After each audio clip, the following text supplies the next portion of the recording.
আপনারা দেখছেন একে নিউজ বাংলা। আর এই মুহূর্তের গুরুত্বপূর্ণ কিছু খবর হলো নওশাদ সিদ্দিকীকে নিয়ে। আপনারা জানেন যে এবারে পঞ্চায়েত ভোটের আগে, ঠিক পঞ্চায়েত ভোটের আগে একজন মহিলা নওশাদ সিদ্দিকীর বিরুদ্ধে অভিযোগ করেছিলেন যে বিয়ের প্রতিশ্রুতি দিয়ে নওশাদ সিদ্দিকীর সঙ্গে সহবাস করার অভিযোগ নিয়ে এসেছিলেন। এবং আপনারা দেখেছেন রাজারহাটের এক নেতা, শাসক দলের নেতা সব্যসাচী চ্যাটার্জিকে সঙ্গে করে নিয়ে নওশাদ সিদ্দিকীর বিরুদ্ধে থানায় অভিযোগ জানায়। তারপরে মামলা ওঠে হাইকোর্টে এবং নওশাদ সিদ্দিকীর আইনজীবীরা তারা কিন্তু হাইকোর্টে গিয়ে তারা নওশাদ সিদ্দিকী নেয়, অর্থাৎ জামিন নেওয়ার চেষ্টা করে। শর্ত সাপেক্ষ নওশাদ সিদ্দিকীকে জামিন দেওয়া হয়।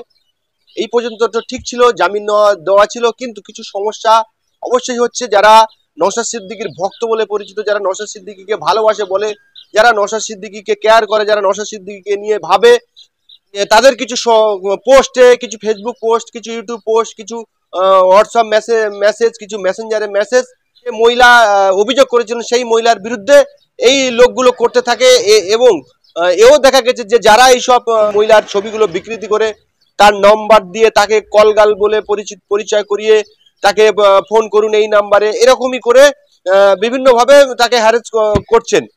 সেই গুলো নিয়ে কিন্তু সেই যে অভিযোগকারিণী নওশাদ সিদ্দিকীর বিরুদ্ধে যে ধর্ষণের অভিযোগ করেছিলেন তিনি কিন্তু আবার হাইকোর্টের দ্বারস্থ হয়।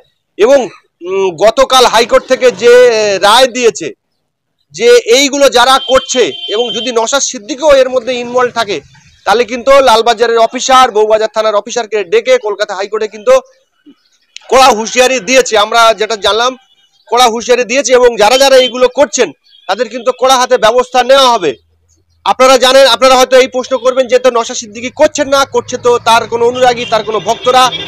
আপনারা আইনটাকে ভালো করে বোঝার চেষ্টা করবেন। এর আগে কিছুদিন আগে দেখবেন সল্টলেক স্টেডিয়ামে একটা খেলা হয়েছিল, মোহনবাগানের কিছু সমর্থক তারা কিন্তু কিছু অপ্রীতিকর ঘটনা ঘটেছিল, তার জন্য কিন্তু মোহনবাগানকে জরিমানা দিতে হয়েছে। এবং আরেকটু পিছিয়ে গেলে দেখতে পারো যে 1998 সালে আমাদের ইডেন গার্ডেনে যখন শ্রীলঙ্কার সঙ্গে শ্রীলঙ্কার যে সেমিফাইনাল ম্যাচ হয়েছিল, সেই ম্যাচে যখন ইন্ডিয়া হারের মুখে পড়ে তখন কিন্তু ইডেন গার্ডেনের দর্শক বন্ধ করতে দিতে বাধ্য হয় ম্যাচ রেফারি আম্পায়ারেরা। তারপরে কিন্তু ইডেন গার্ডেনকে সাসপেন্ড করা হয়েছিল। এই পর্ব কিন্তু সারা বিশ্বে চলে। আপনারা দেখেছেন যে বিভিন্ন ক্লাব, রিয়াল মাদ্রিদ, তারপর ম্যানচেস্টার ইউনাইটেড, চেলসি, লিভারপুল, এই প্রত্যেকটা জায়গায় যেখানে যে জায়গায় এরকমই যাদের দর্শকরা এরকম অপ্রীতিকর ঘটনা ঘটায় তাদের কিন্তু সেই ক্লাবকে জরিমানা অর্থাৎ সাসপেন্ড এরকমই কিন্তু খাড়া নেমে আসে। সেই জায়গায় আপনারা খেয়াল রাখবেন, আইনটাকেও খেয়াল রাখবেন যে আপনারা নওশাদ সিদ্দিকীর সঙ্গে ছবি তুলছেন, নওশাদ সিদ্দিকীর সঙ্গে কোলাকুলি করছেন, নওশাদ সিদ্দিকীর সঙ্গে মোসাফা করছেন, তারপরে সেই সব ব্যক্তিরা এই যে অভিযোগকারিণী যে মহিলা তার নামে বিকৃতি করছেন, তার ছবি বিকৃতি করছেন, তাকেও বিভিন্ন ভাবে হেনস্থা করছেন। এর জন্য কিন্তু কড়া আইন রয়েছে। আপনারা কিন্তু নওশাদ সিদ্দিকী কিন্তু উপকার করছেন না, পরোক্ষভাবে আপনারা ক্ষতি করছেন। আপনারা নওশাদ সিদ্দিকীর ভক্ত না, আপনারা নওশাদ সিদ্দিকীর কচু ভক্ত। তাই আপনাদের যারা যারা এইগুলো করেছেন তাদের কিন্তু স্ক্রিনশট সহ কলকাতা হাইকোর্টে এই মামলা উঠেছে এবং যারা এইগুলো করেছেন তাদের আইনগতভাবে তাদের কিন্তু দৃষ্টান্তমূলক শাস্তি হবে। এবং যারা এগুলো করবেন ভাবছেন, এবং আমরাও কিছু কর্মের খাতিরে আমাদেরকে বিভিন্ন ভিডিও করতে হয়, বিভিন্ন নিউজ করতে হয়, সেই জায়গায় দেখেছি আপনারা বিভিন্নভাবে বিভিন্ন অঙ্গভঙ্গি থেকে মেসেজ করেন, বাজে বাজে কথা লেগে মেসেজ করেন। আপনারা এগুলো থেকে বিরত থাকবেন। আপনাদেরকে সতর্ক করে দিচ্ছি, যদি নওশাদ সিদ্দিকীকে ভালো চান, নওশাদ সিদ্দিকীকে যদি ভালোবাসেন, এগুলো করবেন না। একজন মহিলা অভিযোগ করেছে নওশাদ সিদ্দিকীর বিরুদ্ধে, আপনি কেন আসছেন তার মধ্যে কি মিথ্যে, তার জন্য কোর্ট রয়েছে, হাইকোর্ট রয়েছে, সেই জায়গায় বিচার আপনারা ছেড়ে দিন না। হাইকোর্টের উপরে একজনের বিরুদ্ধে অভিযোগ করা মানে সে অপরাধী নয়, এটাকে মনে রাখতে হবে। এবং হাইকোর্ট রয়েছে, সেই জায়গায় হাইকোর্ট বিচার করতে দিন না। কেন আপনারা এগুলো করছেন, করে এই নওশাদ সিদ্দিকী কারো বিপদের সম্মুখে ঠেকে দিচ্ছেন? আমি আপনাদেরকে বলছি এইগুলো আপনারা করবেন না। যদি সত্যিকারে আপনারা নওশাদ সিদ্দিকীর ভালোবাসেন, নওশাদ সিদ্দিকীর ভক্ত হন, তাহলে এইগুলো থেকে বিরত থাকবে। এই যে আজকে কোর্টে কি হয়েছে সেগুলো আইনজীবী, ওনার যে আইনজীবী আছে উনি কি বলছেন আপনাদেরকে দেখানোর চেষ্টা করব। আপনারা ভিডিওটা ধৈর্য ধরে পুরোটা দেখবেন। দেখুন, গতকালে ম্যাটারটা ছিল জাস্টিস চিত্তরঞ্জন দাস আর পার্থ সারথী সেন মহাশয়ের ডিভিশন বেঞ্চে। কেসটা ছিল cancellation of bail. Naushad Siddiqui যে মহিলা সংক্রান্ত যে ব্যাপারটা ছিল আর কি, মহিলাকে বিবাহের প্রতিশ্রুতি দিয়ে তার সঙ্গে সহবাস করেছে, সেই সংক্রান্ত নওশাদের নামে এফআইআর হয়। সেই কেসে 2023 সালে উনি অ্যান্টিসিপেটরি বেল পান উইথ কন্ডিশন যে তুমি পুলিশ অফিসারের সঙ্গে, ইনভেস্টিগেশন অফিসারের সঙ্গে নিয়মিত মিট করবে, তারপরে কোনো উইটনেসকে ইন্টিমিডেট করা যাবে না, কোনো রকম ভাবে মহিলাকে উত্ত্যক্ত করা যাবে না, এই ধরনের কন্ডিশনগুলো দেওয়া ছিল। কিন্তু দেখা যাচ্ছে পরবর্তীকালে বেল পাওয়ার পর মহিলাটার মোবাইলে এবং বিভিন্ন সোশ্যাল মিডিয়ায়, ফেসবুকে, মেসেঞ্জারে মহিলাটাকে বিভিন্ন রকম পোস্টিং করছে আর কি। সেখানে পর্নোগ্রাফি ছবি দেওয়া হচ্ছে, মহিলাটার মোবাইল নাম্বার লাগিয়ে দেওয়া হচ্ছে, ছবিটা ওর সঙ্গে ছেঁটে দেওয়া হচ্ছে, দিয়ে বলছে যে এই মহিলাটা এরকম এরকম ব্যাপার, যেটা মানে হয় কলগার্ল বা একদম সেক্স ওয়ার্কার লাইক দিস, এরকম ভাবে কন্টিনিউয়াসলি ওনার নামে পোস্টিংগুলো হয়ে যাচ্ছে। মানসিকভাবে মহিলাটা বিপর্যস্ত। আইনি সহায়তার জন্য আপনার ডিজিপি, অন্যান্য পুলিশ আধিকারিক সকলকে জানিয়েছে, তো কোনো রকম ব্যবস্থা হচ্ছে না। তার পরিপ্রেক্ষিতে মহিলাটা হাইকোর্টে ক্যান্সেলেশন অফ বেল, যে বিধায়ক নওশাদ সিদ্দিকীর বেলটা ক্যান্সেল করা হোক, এই আবেদন উনি কোর্টে জানিয়েছেন। মাননীয় বিচারক চিত্তরঞ্জন দাস মহাশয়ের ডিভিশন বেঞ্চে ম্যাটারটা গতকালকে ছিল। মহিলাটা নিজেই ম্যাটার করছিল ইন পার্সন, ওনার হয়ে কেউ দাঁড়ায়নি। তো যখন হচ্ছিল সেই সময় জজ সাহেব, আমি পাশে দাঁড়িয়েছিলাম, আমাকে বললো যে ইউ প্লিজ অ্যাসিস্ট হিম। আমাকে জজ সাহেব বললো যে মহিলাটা হয়ে তুমি একটু বলো, একটু দাঁড়াও। যাই হোক, এরকম একটা পরিস্থিতি, দীর্ঘ শুনানি হলো। দুপক্ষের শুনানি অন্তে division bench Kolkata high court order দিল বউবাজার থানাকে যে ইমিডিয়েট এই কেসের রেকর্ড, যা যা অ্যালিগেশন আছে সমস্ত রেকর্ড 3 দিনের মধ্যে লালবাজারে সাইবার ক্রাইম পুলিশ স্টেশনে তুমি হ্যান্ড ওভার করো। আর সাইবার ক্রাইম পুলিশ স্টেশনকে বললো এই ফেসবুকগুলো কোথা থেকে পোস্ট হচ্ছে, কে করছে, মেসেঞ্জারে কে মেসেজ দিচ্ছে, সেগুলোকে তুমি বার করো।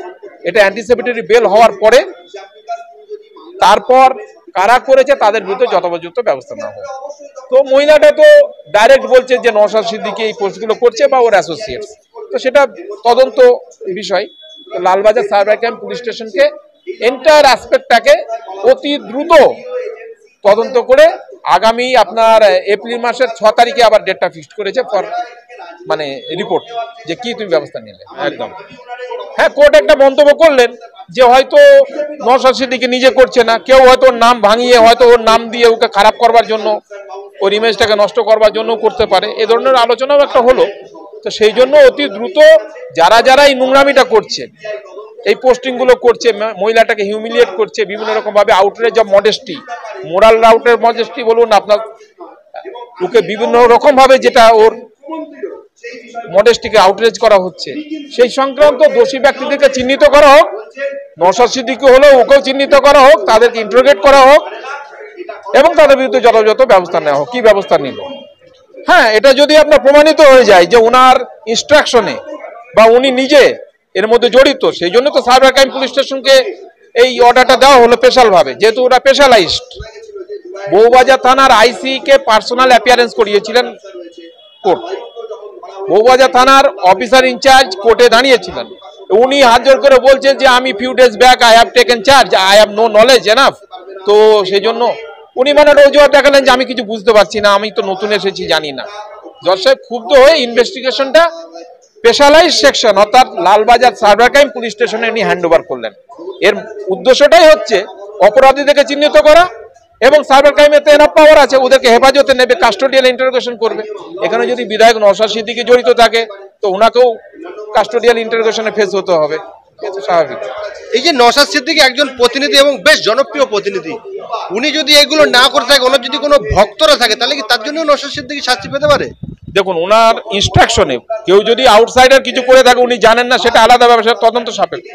কিন্তু কোর্টের অর্ডারে বলা আছে যে পিটিশনার অ্যান্ড হিজ অ্যাসোসিয়েটস অর্থাৎ সঙ্গীরা, সেখানে যে পোস্টিংগুলো আসছে, আশ্চর্যের বিষয়, যে পোস্ট করছে সেই আইএসএফ এর ব্যান্ড দেওয়া আছে এবং সেই ভদ্রলোক আবার নওশাদ সিদ্দিকীর সঙ্গে আপনার ছবিও আছে, বিভিন্ন মিটিং মিছিলও আছে। যাই হোক, এটা তদন্ত করলে বেরিয়ে পড়বে এবং সেই বলবে যে সে কে বলেছে, তার কার ইনস্ট্রাকশনে সে করেছে, কিংবা ওনাকেও যিনি ইনস্ট্রাকশনে জিজ্ঞাসাবাদ করলে উনিও হয়তো স্বীকার করতে পারে। এটা একটা বিরাট একটা মানে তদন্তের সম্মুখীন হতে হবে। আবার এই কেসটা কবে উঠবে এই মামলাটা? এটা আপনার এপ্রিল মাসের 6 তারিখে।